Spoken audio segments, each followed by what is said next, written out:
Muy buenas noches. Gracias por la invitación. Siempre es un gusto estar aquí en la academia. Me corresponde hablar sobre lo que es la mucosectomía endoscópica y el término correcto diríamos la resección endoscópica de la mucosa y la disección submucosa.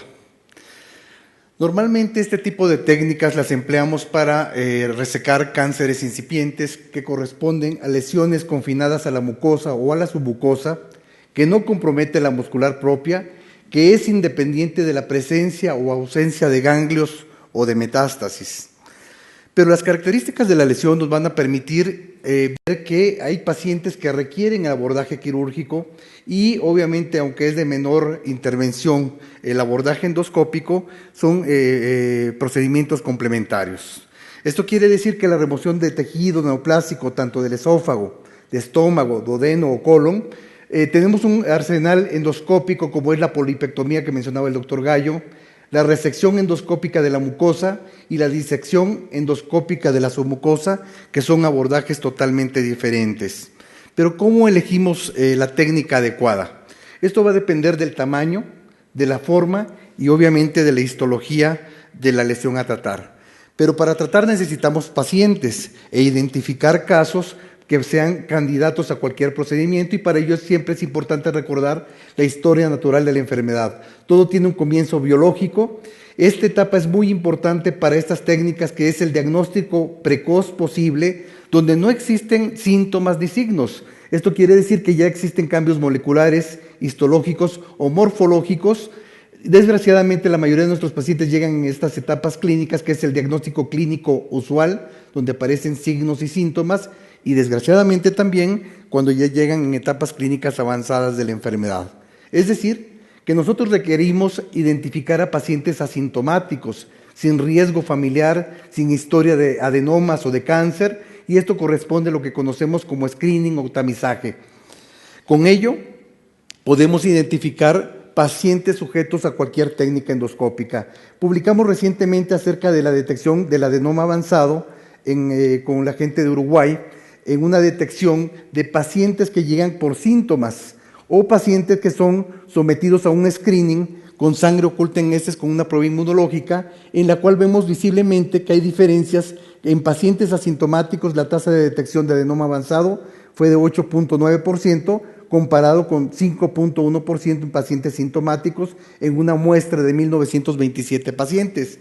Vimos también que la sangre oculta en heces tiene una relación directamente proporcional entre el tamaño del pólipo y la magnitud de la microhemorragia.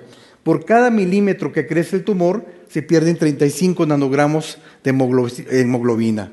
Pero es importante también que el endoscopista haga una cromoscopía endoscópica sistemática, es decir, identificando las diferentes regiones del estómago, del colon. Nosotros hemos propuesto la colonoscopía sistemática, identificando las diferentes regiones para que no pasen sitios desapercibidos. Pero también es importante señalar las clasificaciones macroscópicas que nos van a permitir identificar lesiones protruidas, lesiones planas que a veces son un cambio de coloración, como en este caso, que hacemos un contraste y podemos identificarlo perfectamente, lesiones deprimidas o aquellas que actualmente son conocidas como de crecimiento lateral, que pueden ser granular, como en este caso, o lesiones de crecimiento lateral no granulares.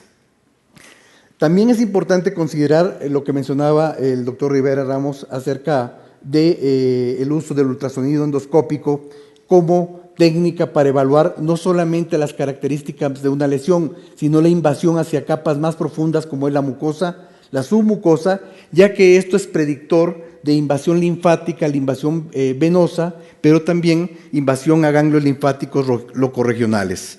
Con ello es importante señalar que la endoscopía convencional tiene limitaciones y por eso necesitamos hacer un contraste con la mucosa que lo rodea.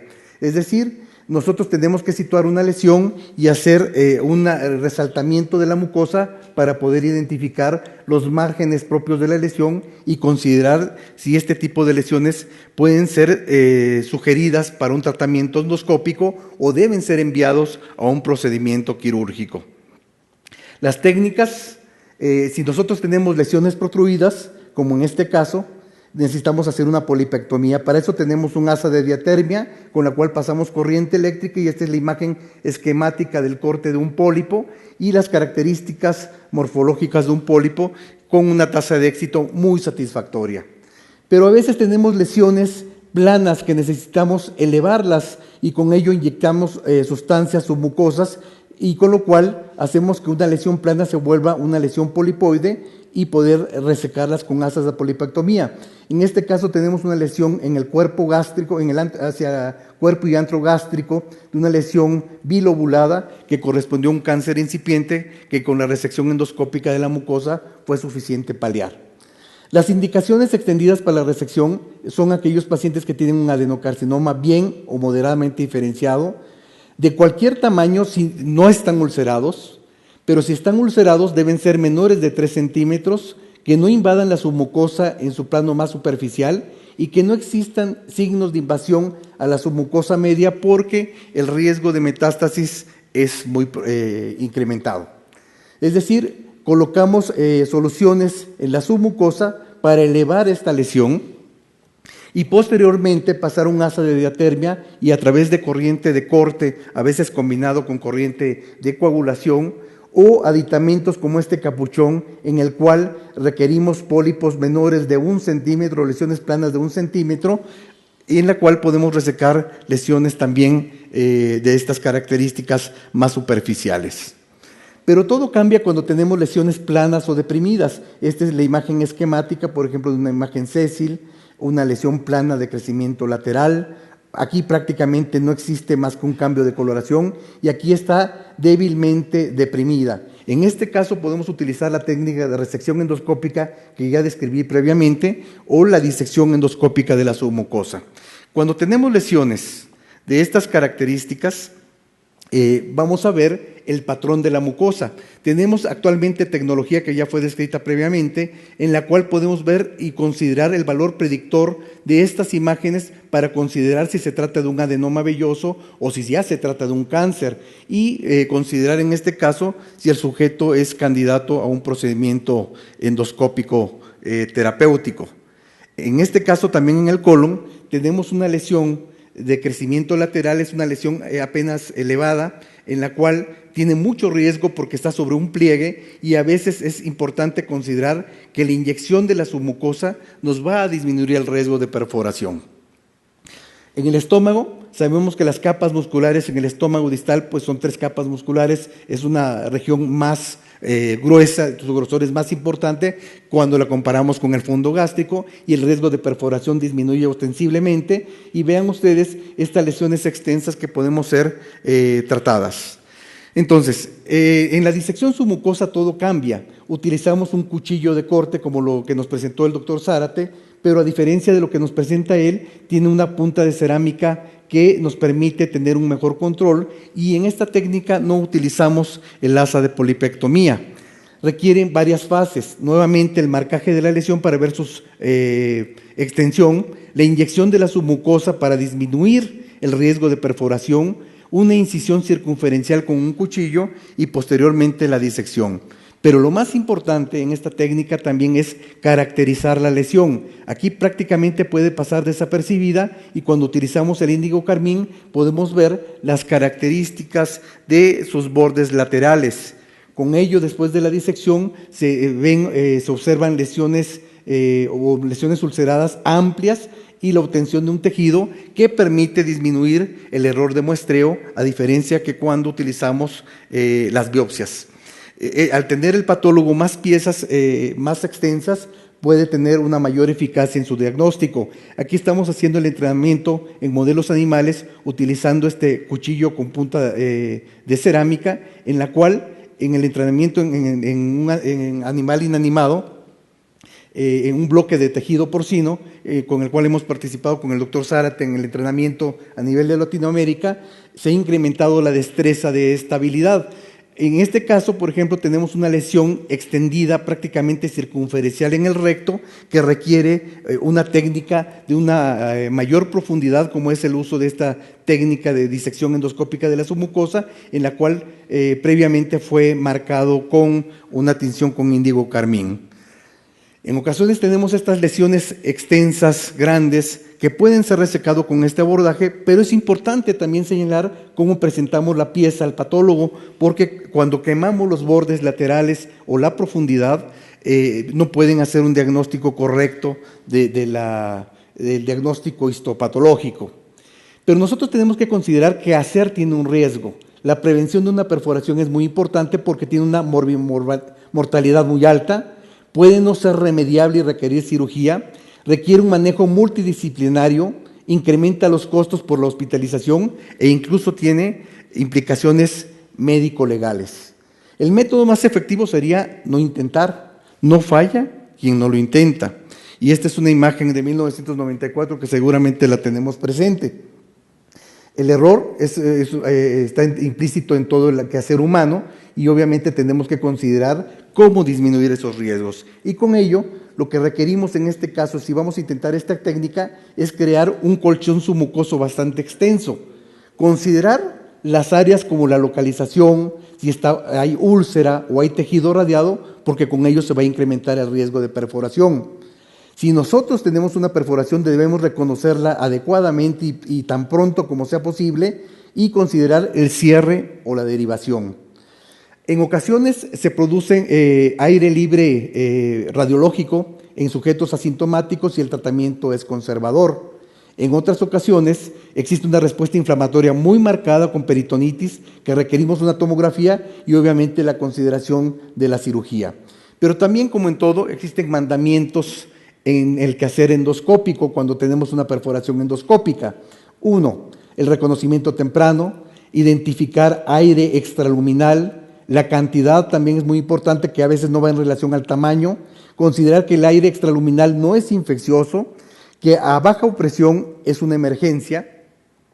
Por otra parte, que puede disecar espacios distantes, que el aire residual persistente tiene un significado clínico, que tiende a cerrarse después del drenaje o derivación del contenido, que su extravasación requiere una pronta intervención y finalmente que cuando tenemos una falla al cierre endoscópico requerimos cirugía. Entonces, el reconocimiento temprano y evitar la salida del contenido fuera de la luz es muy importante y se vienen una serie de arsenales endoscópicos para tratar de cerrar estas lesiones utilizando varios aditamentos como estas grapas muy importantes, utilizando clips con el parche de Graham, inclusive aquí estamos viendo el aumento en el cual se produce un clipaje muy importante. Pero en general, los datos iniciales sugieren que son efectivos en el cierre de perforaciones agudas, pero son menos efectivos en fístulas crónicas. Tenemos otros aditamentos que son más bien a nivel experimental, suturas, el uso de matrices de espuma sintética para cerrar estos agujeros muy importantes, la sutura mecánica también, o engrapadoras muy sofisticadas.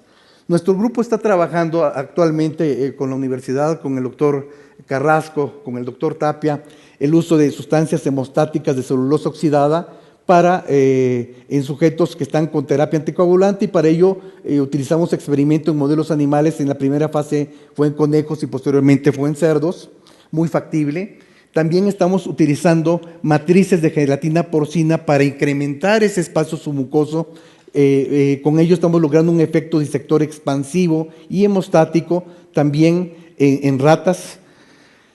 A nivel experimental estamos logrando estos colchones muy extensos que disminuyen el riesgo de perforación y que pronto van a estar publicados, pero también estamos hablando acerca de la neumodisección. Desgraciadamente todavía no tenemos el control de la fuerza de la insuflación del aire. Finalmente quiero terminar con este pensamiento. Lo opuesto de una formulación correcta es una formulación incorrecta, pero lo opuesto de una verdad profunda puede ser muy bien otra verdad profunda. Muchas gracias. Incipientes que corresponden a lesiones confinadas a la mucosa o a la submucosa, que no compromete la muscular propia, que es independiente de la presencia o ausencia de ganglios o de metástasis. Pero las características de la lesión nos van a permitir ver que hay pacientes que requieren abordaje quirúrgico y obviamente, aunque es de menor de la submucosa, que son abordajes totalmente diferentes. Pero ¿cómo elegimos la técnica adecuada? Esto va a depender del tamaño, de la forma y obviamente de la histología de la lesión a tratar.